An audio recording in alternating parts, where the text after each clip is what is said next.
video ko kahapon, hindi ko pa natapos. Kumakain kami. At ngayon, ako'y magluluto nito. Sasahugan ko na isda. Ito. Sinasahog ko sa gulay isda. At lalagyan ko itlog. Guys, ang panghalo ko. Ayan. Ito yung gulay. Sayote at carrot. Saka ito. Haluan natin ang itlog. Saka ito. Gigisa ko. Onion and garlic. Saka itlog. Bibili sana akong atay. Kasi sobrang init na. Hirap ako maglakad. Kasi nga, hirap ako huminga sa sipon. Simula nung pumunta kaming Laguna, sinipon ako, tapos Ilobo. Gumaling-galing ako bago kami umuwi, gumaling-galing ako. So, dito sa amin, palayan, maraming palayan. Lagi silang nagsusunog ng yung pinag-anuhan ng palay. So, minsan umagang-umaga, tsaka hapon, alas 5, nagsusunod sila. Nalalanghap namin usok. Nag-start ulit yung sipon ko at ubo. Nahirapan ako huminga. Ngayon, baka Sabado uwi kami sa island, sa Seroma. Pag hindi ako gumaling-galing, magpapadoktor na talaga ako. Kasi hindi na maganda ang nararamdaman ko. Nahirapan ako huminga, masakit ang likod ko. Wala na yung anak ko, umuwi na, at wala akong katulong. Ngayon nandito yung anak ko, kasi nagpahinga siya sa trabaho. May tagalaba ako, naglalaba siya, nagluluto, naglilinis. Umuwi na, bago siya umuwi, ang dami niyang nilabhan niya yung mga ginamit niya, tuwalya, mga damit namin. Ayaw niya akong pakilosin, yung nakauwi na. So, wala akong katulong.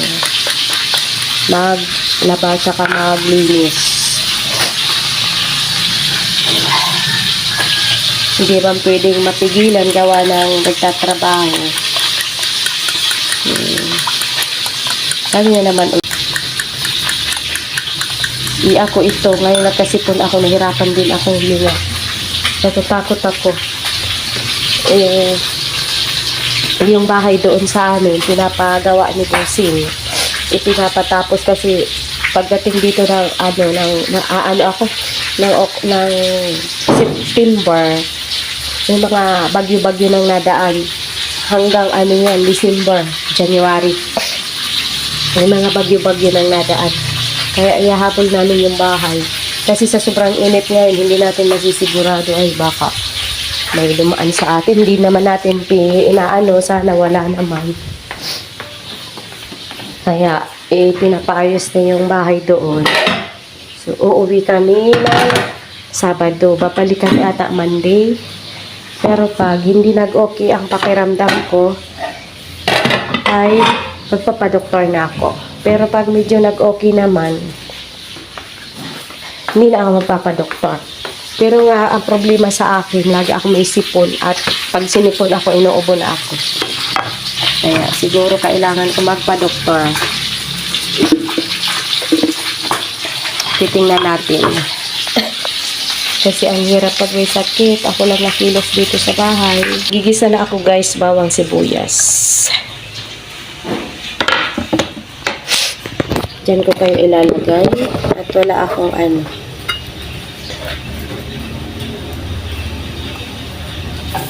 bawang.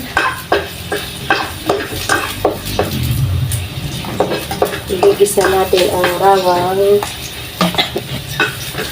Papalutuin ko muna yung bawang bago ko ilalagay ang sibuyas.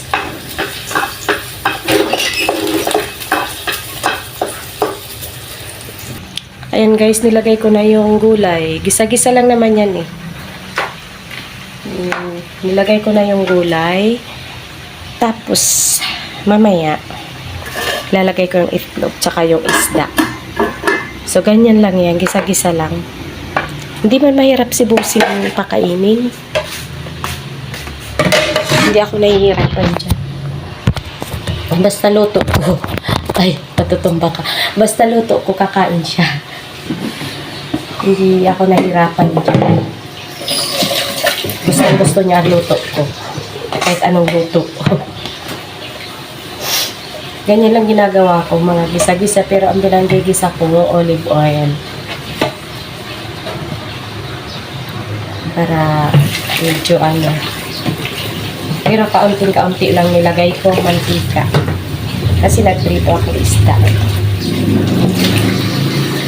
So, maghugas muna ako at para pagkatapos ng luto, malinis. Dapat atay dyan isasahog ko eh. Wala akong stock. Kaya naisipan ko, magluto na lang ng ganyan.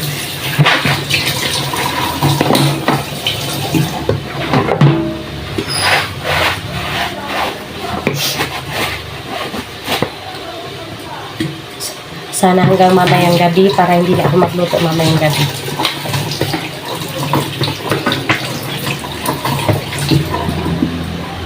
Kasi minsan guys, hindi na ako nagluluto sa gabi. Hindi kami nagkakanin. Kasi lumulobo tayo. Napapansin ko, pag simula nung lumipat kami dito, tumaba ako ng tumaba. Lumaki ako. Pumunta kami dito, 53 kilos ako. Ngayon, 57. O ilang kilo ang idinagdag ko. Sobrang hati ko na. Noon kasi sa kabila, nung hindi kami lumipat, nakakapag-jogging ako sa umaga, araw-araw. Ngayon, hindi na ako nakakapag-jogging dito kasi sapat na sa akin yung mga araw-araw na ginagawa ko tuwing umaga, maglilinis. Tulad ngayon, alas 5, wala pang 5. Nagising ako, naglaba ako. Tapos, para makapaglinis sa labas, yan si Busing, nagwawalis yan. Nagwawalis na siya sa labas. Tinutulungan niya ako. Tulungan na laging masama ang pakiramdam ko. Lagi ako nararamdaman.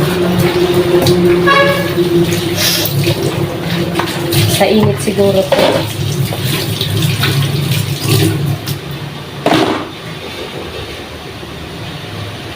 Ayan na guys, ganyan lang ginawa ko. Tapos na. May sahog na ako. Yan lang. May sahog na ako. Itlog at isda, gulay. Thank you guys sa panonood ulit.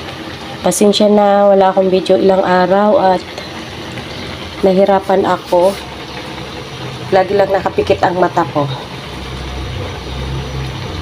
Thank you guys.